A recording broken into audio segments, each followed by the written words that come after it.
नमस्कार। खबरों के बुलेटिन च तुहाडा स्वागत। मैं हाँ परमिंदर कौर। पहला पेश ने चोणवीआं खबरां। प्रधानमंत्री नरेंद्र मोदी अफन महा चक्रवाती तूफान के नुकसान का जायजा लैण लई पश्चिम बंगाल ते ओडिशा लई रवाना।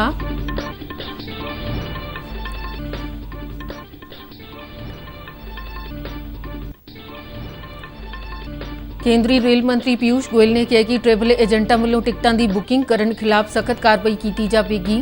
रेलवे वालों अज तो देश भर में आम सेवा केंद्रों ते रेल टिकटां की बुकिंग की प्रक्रिया शुरू हो रही है।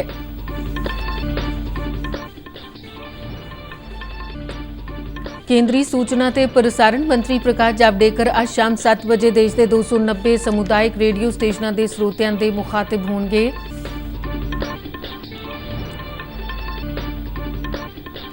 पंजाब सरकार ने 59 होर विशेष श्रमिक रेलगड्डियां राही प्रवासी मजदूरों को बिहार भेजने लई बिहार सरकार तो सहमति मंगी है।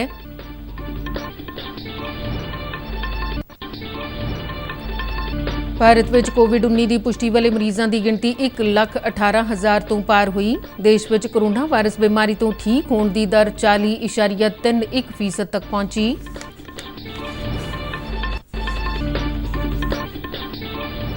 वंदे भारत मिशन तहत कोविड-19 कारण खाड़ी मुल्कों च फसे 1000 भारतीय नागरिक अज वतन परतणगे।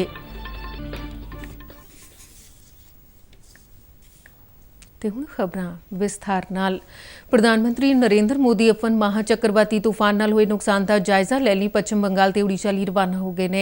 प्रधानमंत्री दफ्तर वालों जारी एक बयान में आख्या गया कि प्रधानमंत्री मोदी पश्चिम बंगाल ते ओडिशा के तूफान प्रभावित खेतरां दा हवाई सर्वेखण करनगे अते इस संबंध विच राहत ते मुड़ वसेबे लई चुके जाण वाले कदमां बारे विचार वटांदरा करनगे। इस दौरान प्रधानमंत्री नरेंद्र मोदी ने कहा कि महा चक्रवाती तूफान अम्फन तो प्रभावित लोगों की मदद लई कोई कसर नहीं छड्डी जाएगी।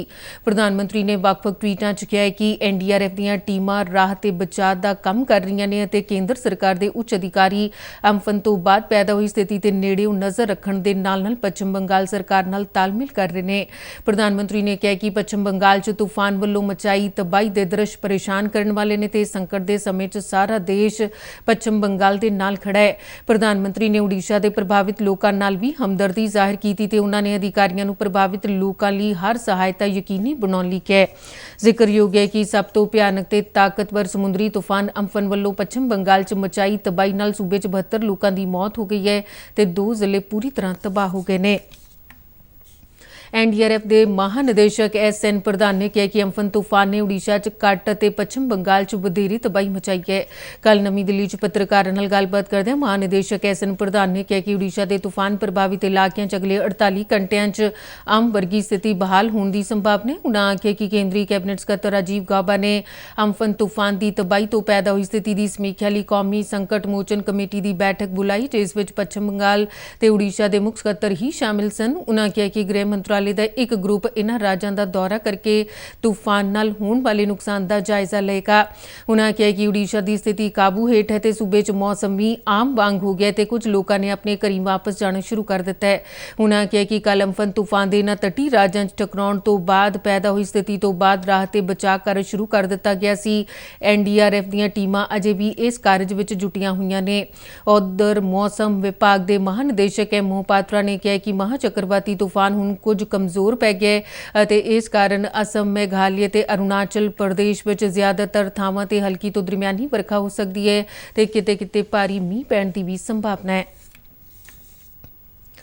केंद्रीय रेल मंत्री पीयूष गोयल ने कहा कि रेल विभाग उन्हां एजेंटां खिलाफ सख्त कार्रवाई कर रहा है जो टिकटां की बुकिंग वास्ते सॉफ्टवेयर की वरतों करते हैं। एक ट्वीट च पीयूष गोयल ने कहा कि जे कोई ट्रैवल एजेंट टिकटां की बुकिंग लिए मुसाफिरां तक पहुंच करता है तो मुसाफिर फोन नंबर 138 ते एजेंट खिलाफ शिकायत दर्ज करवा सकते हैं। उन्होंने कहा कि रेलवे ने 1 जून तो रोजाना 200 रेलगड्डियां चलाने का ऐलान किया जिस वास्ते बीते कल ऑनलाइन बुकिंग शुरू हो गई है। प्रधानमंत्री ने रेल मंत्री ने कोविड-19 का मुकाबला करने लई नवीं दिशा विखाउण लई प्रधानमंत्री नरेंद्र मोदी का धन्नवाद किया है। उन्होंने कहा कि रेल डब्बियां नूं आइसोलेशन डब्बियां च बदलण दा विचार भी प्रधानमंत्री वल्लों दिता गया सी अते रेल सेहत मंत्रालय नाल विचार वटांदरा करन मगरों 5000 रेल डब्बियां नूं आइसोलेशन डब्बियां च तब्दील किया गया। उन्होंने कहा कि देश भर विच अज तो 1,70,000 कॉमन सर्विस सेंटरां ते टिकटां की बुकिंग शुरू हो जाएगी। उन्होंने कहा कि आउंदे 2-3 दिनां विच रेलवे स्टेशनां ते भी टिकट की बुकिंग शुरू की जाएगी। 200 नॉन AC ट्रेन की सूची कल जारी कर दी गई है। उसकी बुकिंग आज सुबह 10 बजे से प्रोग्रेसिवली बढ़ाते जा रहे हैं। अब लगभग 75 ट्रेनों की बुकिंग शुरू हो गई है और ट्रेनें जोड़ते जाएंगे। अगले चरण में जो कॉमन सर्विस सेंटर्स हैं, कल तक हम उन सब में भी बुकिंग शुरू कर देंगे। एक 2-3 दिन बाद जो काउंटर्स हैं, अलग अलग स्टेशन, मेन स्टेशन पे काउंटर्स भी शुरू करेंगे। किन किन स्टेशनों में ये काउंटर बुकिंग की सुविधा दे सकते हैं, ये अभी स्टडी हो रहा है पूरे विभाग में। ਕੇਂਦਰੀ ਸੂਚਨਾ ਤੇ ਪ੍ਰਸਾਰਣ ਮੰਤਰੀ ਪ੍ਰਕਾਸ਼ ਜਾਵੜੇਕਰ ਅੱਜ ਸ਼ਾਮ 7 ਵਜੇ ਸਾਰੇ ਸਮੁਦਾਇਕ ਰੇਡੀਓ ਦੇ ਸਰੋਤਿਆਂ ਦੇ ਮੁਖਾਤਿਬ ਹੋਣਗੇ। ਉਹਨਾਂ ਦਾ ਇਹ ਸੰਬੋਧਨ ਸਾਰੇ ਸਮੁਦਾਇਕ ਰੇਡੀਓ ਸਟੇਸ਼ਨਾਂ ਤੇ ਇੱਕੋ ਸਮੇਂ ਪ੍ਰਸਾਰਿਤ ਹੋਵੇਗਾ। ਇਹ ਗੱਲਬਾਤ ਹਿੰਦੀ ਤੇ ਅੰਗਰੇਜ਼ੀ ਦੋ ਹਿੱਸਿਆਂ ਵਿੱਚ ਹੋਵੇਗੀ। ਆਕਾਸ਼ਵਾਣੀ ਦੇ FM ਗੋਲਡ ਚੈਨਲ ਤੇ ਪ੍ਰਸਾਰਣ ਹਿੰਦੀ ਵਿੱਚ ਸ਼ਾਮੀ 7:30 ਵਜੇ ਤੇ ਅੰਗਰੇਜ਼ੀ 'ਚ ਰਾਤੀ 9:10 ਤੇ ਸੁਣਿਆ ਜਾ ਸਕਦਾ ਹੈ। ਇਸ ਗੱਲਬਾਤ ਦੌਰਾਨ ਪ੍ਰਕਾਸ਼ ਜਾਵੜੇਕਰ ਸਮੁਦਾਇਕ ਰੇਡੀਓ ਦੇ ਸਰੋਤਿਆਂ ਦੇ ਸਵਾਲਾਂ ਦੇ ਜਵਾਬ ਵੀ ਦੇਣਗੇ। ਦੇਸ਼ ਵਿੱਚ ਇਸ ਸਮੇਂ 290 ਸਮੁਦਾਇਕ ਰੇਡੀਓ ਸਟੇਸ਼ਨ ਨੇ ਤੇ ਜ਼ਮੀਨੀ ਪੱਧਰ ਤੇ ਲੋਕਾਂ ਨਾਲ ਗੱਲ ਕਰਨ ਲਈ ਵੱਡਾ ਮੰਚ ਉਪਲਬਧ ਕਰਵਾਉਂਦੇ ਨੇ। ਪੰਜਾਬ ਸਰਕਾਰ ਨੇ 59 ਹੋਰ ਵਿਸ਼ੇਸ਼ ਸ਼੍ਰਮਿਕ ਰੇਲ ਗੱਡੀਆਂ ਰਾਹੀਂ ਸੂਬੇ 'ਚ ਰਹਿ ਰਹੇ ਮਜ਼ਦੂਰਾਂ ਤੇ ਪਰਿਵਾਰਕ ਮੈਂਬਰਾਂ ਨੂੰ ਉਹਨਾਂ ਦੇ ਪਿਤਰੀ ਰਾਜ ਬਿਹਾਰ ਦੇ ਵੱਖ-ਵੱਖ ਸ਼ਹਿਰਾਂ 'ਚ ਪਹੁੰਚਾਉਣ ਲਈ ਬਿਹਾਰ ਸਰਕਾਰ ਤੋਂ ਸਹਿਮਤੀ ਮੰਗੀ ਹੈ। ਮੁੱਖ ਸਕੱਤਰ ਕਰਨ ਅਵਤਾਰ ਸਿੰਘ ਨੇ ਬਿਹਾਰ ਸਰਕਾਰ 'ਚ ਆਪਣੇ ਹਮ ਰੁਤਬਾ ਦੀਪਕ ਕੁਮਾਰ ਨੂੰ ਇੱਕ ਚਿੱਠੀ ਲਿਖੀ ਹੈ। ਇਸ ਚਿੱਠੀ 'ਚ 12 ਵਿਸ਼ੇਸ਼ ਰੇਲ ਗੱਡੀਆਂ ਰੋਜ਼ਾਨਾ ਚਲਾਉਣ ਦੀ ਸਹਿਮਤੀ ਮੰਗੀ ਹੈ ਤੇ 59 ਗੱਡੀਆਂ ਦੀ ਸੂਚੀ ਵਿਸਥਾਰ ਸਹਿਤ ਬਿਹਾਰ ਸਰਕਾਰ ਨੂੰ ਭੇਜੀ ਗਈ ਹੈ। ਹਾਲਾਂਕਿ ਇਸ ਤੋਂ ਪਹਿਲਾਂ ਵੀ ਬਿਹਾਰ ਦੇ ਕਈ ਸ਼ਹਿਰਾਂ ਨੂੰ ਪੰਜਾਬ ਦੇ ਵੱਖ-ਵੱਖ ਸ਼ਹਿਰਾਂ ਤੋਂ ਰੇਲ ਗੱਡੀਆਂ ਰਾਹੀਂ ਪ੍ਰਵਾਸੀ ਮਜ਼ਦੂਰਾਂ ਨੂੰ ਭੇਜਿਆ ਹੈ, ਪਰ ਕਾਫੀ ਮਜ਼ਦੂਰਾਂ ਵੱਲੋਂ ਵਾਪਸ ਜਾਣ ਦੀ ਇੱਛਾ ਦੇ ਤਹਿਤ 59 ਹੋਰ ਰੇਲਾਂ ਚਲਾਉਣ ਦੀ ਪੰਜਾਬ ਸਰਕਾਰ ਨੇ ਬਿਹਾਰ ਤੋਂ ਸਹਿਮਤੀ ਮੰਗੀ ਹੈ। ਕੱਲ ਚੰਡੀਗੜ੍ਹ 'ਚ ਪੰਜਾਬ ਸਰਕਾਰ ਦੇ ਇੱਕ ਬੁਲਾਰੇ ਨੇ ਦੱਸਿਆ ਕਿ ਰੇਲਾਂ ਪੰਜਾਬ ਦੇ ਲੁਧਿਆਣਾ, ਜਲੰਧਰ, ਮੋਹਾਲੀ, ਅੰਮ੍ਰਿਤਸਰ, ਸਰਹੰਦ ਅਤੇ ਪਟਿਆਲਾ ਸਟੇਸ਼ਨ ਤੋਂ ਰਵਾਨਾ ਹੋਣਗੀਆਂ। ਬਿਹਾਰ ਦੇ ਬਕਸਰ, ਸੀਤਾਮਣੀ, ਪਟਨਾ, सहरसा, ਭਾਗਲਪੁਰ, ਮੁਜ਼ੱਫਰਪੁਰ, ਛਪਰਾ, ਕਿਸ਼ਨਗੰਜ, ਹਾਜੀਪੁਰ, ਗया, ਬੇਤੀਆ, ਦਾਨਪੁਰ, ਸਿਵਾਨ ਅਤੇ ਕਟਿਹਾਰ ਤੋਂ ਇਲਾਵਾ ਹੋਰ ਪ੍ਰਮੁੱਖ ਸ਼ਹਿਰਾਂ ਤੱਕ ਪ੍ਰਵਾਸੀ ਮਜ਼ਦੂਰਾਂ ਨੂੰ ਘਰੀ ਪਹੁੰਚਾਉਣਗੇ। ਭਾਰਤ ਵਿੱਚ ਕੋਵਿਡ-19 ਦੀ ਪੁਸ਼ਟੀ ਵਾਲੇ ਮਰੀਜ਼ਾਂ ਦੀ ਗਿਣਤੀ 1,18,447 ਹੋ ਗਈ ਹੈ। ਭਾਵੇਂ ਕੋਰੋਨਾ ਵਾਇਰਸ ਦੀ ਪੁਸ਼ਟੀ ਵਾਲੇ ਮਰੀਜ਼ਾਂ ਦੀ ਗਿਣਤੀ 'ਚ ਤੇਜ਼ੀ ਨਾਲ ਵਾਧਾ ਹੋ ਰਿਹਾ ਹੈ, ਪਰ ਇਸ ਬਿਮਾਰੀ ਤੋਂ ਠੀਕ ਹੋਣ ਦੀ ਦਰ ਵਿੱਚ ਵੀ ਲਗਾਤਾਰ ਸੁਧਾਰ ਦਰਜ ਕੀਤਾ ਜਾ ਰਿਹਾ ਹੈ। ਹੁਣ ਤੱਕ 48,534 ਕੋਰੋਨਾ ਮਰੀਜ਼ ਸਿਹਤਯਾਬ ਹੋਏ ਤੇ ਠੀਕ ਹੋਣ ਦੀ ਦਰ 40.31% ਤੇ ਪਹੁੰਚ ਗਈ ਹੈ। ਕੋਵਿਡ-19 ਕਾਰਨ ਦੇਸ਼ ਭਰ ਵਿੱਚ ਹੁਣ ਤੱਕ 3,583 ਮੌਤਾਂ ਹੋ ਚੁੱਕੀਆਂ ਨੇ। ਮਹਾਰਾਸ਼ਟਰ 'ਚ ਇਸ ਸਮੇਂ ਕੋਰੋਨਾ ਵਾਇਰਸ ਦੀ ਪੁਸ਼ਟੀ ਵਾਲੇ ਸਭ ਤੋਂ ਵੱਧ 41,642 ਮਾਮਲੇ ਸਾਹਮਣੇ ਆਏ, ਜਦਕਿ ਸੂਬੇ 'ਚ 1,454 ਕੋਰੋਨਾ ਮਰੀਜ਼ਾਂ ਦੀ ਹੁਣ ਤੱਕ ਮੌਤ ਹੋ ਚੁੱਕੀ ਹੈ। ਗੁਜਰਾਤ ਵਿੱਚ 12,905 ਕੋਰੋਨਾ ਵਾਇਰਸ ਦੀ ਪੁਸ਼ਟੀ ਵਾਲੇ ਮਰੀਜ਼ ਸਾਹਮਣੇ ਆਏ ਨੇ, ਜਿਨ੍ਹਾਂ ਵਿੱਚੋਂ 773 ਕੋਰੋਨਾ ਮਰੀਜ਼ਾਂ ਦੀ ਮੌਤ ਹੋ ਚੁੱਕੀ ਹੈ। ਇਹਨਾਂ ਤੋਂ ਇਲਾਵਾ ਤਮਿਲਨਾਡੂ, ਦਿੱਲੀ, ਰਾਜਸਥਾਨ, ਮੱਧ ਪ੍ਰਦੇਸ਼ ਅਤੇ ਉੱਤਰ ਪ੍ਰਦੇਸ਼ ਸੂਬੇ ਕੋਰੋਨਾ ਵਾਇਰਸ ਤੋਂ ਕਾਫੀ ਜ਼ਿਆਦਾ ਪ੍ਰਭਾਵਿਤ ਨੇ। ਇੱਧਰ ਪੰਜਾਬ 'ਚ ਹੁਣ ਤੱਕ ਕੋਰੋਨਾ ਵਾਇਰਸ ਦੀ ਪੁਸ਼ਟੀ ਵਾਲੇ ਮਰੀਜ਼ਾਂ ਦੀ ਗਿਣਤੀ 2028 ਤੱਕ ਪਹੁੰਚ ਗਈ ਹੈ, ਜਦਕਿ ਸੂਬੇ 'ਚ ਐਕਟਿਵ ਮਰੀਜ਼ਾਂ ਦੀ ਗਿਣਤੀ 170 ਹੈ। ਸਿਹਤ ਮਹਿਕਮੇ ਮੁਤਾਬਿਕ ਹੁਣ ਤੱਕ 1,819 ਮਰੀਜ਼ ਸਿਹਤਯਾਬ ਹੋ ਚੁੱਕੇ ਨੇ। ਪੰਜਾਬ 'ਚ ਪਿਛਲੇ ਕੁਝ ਦਿਨਾਂ ਤੋਂ ਕੋਰੋਨਾ ਵਾਇਰਸ ਦੇ ਫੈਲਣ ਦੀ ਦਰ ਘਟੀ ਹੈ। ਇਸ ਦੇ ਨਾਲ ਹੀ ਵੱਡੀ ਗਿਣਤੀ 'ਚ ਮਰੀਜ਼ ਸਿਹਤਯਾਬ ਹੋ ਕੇ ਘਰੀਂ ਪਰਤੇ ਨੇ। ਪੰਜਾਬ 'ਚ ਹੁਣ ਤੱਕ ਕੋਰੋਨਾ ਵਾਇਰਸ ਨਾਲ ਕੁੱਲ 39 ਮੌਤਾਂ ਹੋ ਚੁੱਕੀਆਂ ਨੇ। ਸੂਬੇ 'ਚ ਅੰਮ੍ਰਿਤਸਰ ਜ਼ਿਲ੍ਹੇ ਵਿੱਚ ਸਭ ਤੋਂ ਵੱਧ 313 ਕੋਰੋਨਾ ਵਾਇਰਸ ਦੀ ਪੁਸ਼ਟੀ ਵਾਲੇ ਮਰੀਜ਼ ਮਿਲੇ, ਪਰ ਇਸ ਵੇਲੇ ਇਸ ਜ਼ਿਲ੍ਹੇ 'ਚ ਕੋਰੋਨਾ ਦੇ ਐਕਟਿਵ ਮਰੀਜ਼ਾਂ ਦੀ ਗਿਣਤੀ ਸਿਰਫ 13 ਹੈ ਤੇ 295 ਕੋਰੋਨਾ ਮਰੀਜ਼ਾਂ ਨੂੰ ਸਿਹਤਯਾਬ ਹੋਣ ਮਗਰੋਂ ਹੁਣ ਤੱਕ ਘਰੀ ਭੇਜਿਆ ਗਿਆ ਹੈ।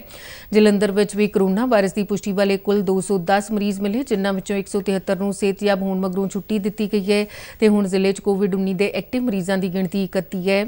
ਲੁਧਿਆਣਾ ਜ਼ਿਲ੍ਹੇ 'ਚ ਹੁਣ ਤੱਕ 171 ਵਿਅਕਤੀਆਂ 'ਚ ਕੋਰੋਨਾ ਵਾਇਰਸ ਦੀ ਪੁਸ਼ਟੀ ਹੋਈ ਹੈ, ਜਿਨ੍ਹਾਂ ਵਿੱਚੋਂ 117 ਸਿਹਤਯਾਬ ਹੋ ਕੇ ਘਰੀ ਪਰਤੇ ਤੇ ਇਸ ਵੇਲੇ ਜ਼ਿਲ੍ਹੇ 'ਚ ਕੋਰੋਨਾ ਦੇ ਐਕਟਿਵ ਮਾਮਲਿਆਂ ਦੀ ਗਿਣਤੀ 47 ਹੈ। ਪੰਜਾਬ ਦੇ ਸਿਹਤ ਵਿਭਾਗ ਮੁਤਾਬਿਕ ਸੂਬੇ ਦੇ SAS ਨਗਰ, ਮੋਹਾਲੀ, ਫਿਰੋਜ਼ਪੁਰ ਅਤੇ ਮੋਗਾ ਜ਼ਿਲ੍ਹਿਆਂ 'ਚ ਇਸ ਵੇਲੇ ਕੋਰੋਨਾ ਦਾ ਕੋਈ ਵੀ ਐਕਟਿਵ ਮਰੀਜ਼ ਨਹੀਂ ਹੈ। ਕੋਵਿਡ-19 ਮਹਾਮਾਰੀ ਕਰਕੇ ਖਾੜੀ ਦੇਸ਼ਾਂ 'ਚ ਫਸੇ ਭਾਰਤੀਆਂ ਨੂੰ ਵਤਨ ਵਾਪਸ ਲਿਆਉਣ ਲਈ ਕੇਂਦਰ ਸਰਕਾਰ ਵੱਲੋਂ ਵੰਦੇ ਭਾਰਤ ਮਿਸ਼ਨ ਤਹਿਤ ਮਸਕਟ, ਦੋਹਾ, ਰਿਆਦ, ਬਹਿਰੀਨ ਤੇ ਦੁਬਈ ਤੋਂ 1,000 ਭਾਰਤੀ ਨਾਗਰਿਕਾਂ ਨੂੰ ਵਾਪਸ ਲਿਆਂਦਾ ਜਾ ਰਿਹਾ ਹੈ।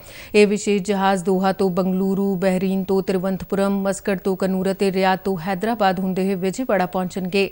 ਦੁਬਈ ਤੋਂ ਆਉਣ ਵਾਲੀਆਂ 3 ਹਵਾਈ ਉਡਾਨਾਂ ਕੋਚੀ, ਹੈਦਰਾਬਾਦ ਤੇ ਸ਼੍ਰੀਨਗਰ ਪਹੁੰਚਣਗੀਆਂ। ਜੰਮੂ ਕਸ਼ਮੀਰ ਪਹੁੰਚਣ ਵਾਲੀ ਇਹ ਪਹਿਲੀ ਉਡਾਨ ਹੋਵੇਗੀ ਜੋ ਖਾੜੀ ਤੋਂ ਭਾਰਤੀ ਨਾਗਰਿਕਾਂ ਨੂੰ ਲੈ ਕੇ ਆ ਰਹੀ ਹੈ। ਦੁਬਈ ਤੋਂ ਸ਼੍ਰੀਨਗਰ ਆਉਣ ਵਾਲੀ ਉਡਾਨ 'ਚ 150 ਭਾਰਤੀਆਂ ਦੇ ਆਉਣ ਦੀ ਸੰਭਾਵਨਾ, ਜਿਨ੍ਹਾਂ 'ਚ ਗੰਭੀਰ ਬਿਮਾਰੀਆਂ ਦੇ ਮਰੀਜ਼, ਗਰਭਵਤੀ ਔਰਤਾਂ ਤੇ ਆਪਣੀਆਂ ਨੌਕਰੀਆਂ ਗਵਾ ਚੁੱਕੇ ਨਾਗਰਿਕ ਸ਼ਾਮਿਲ ਨੇ।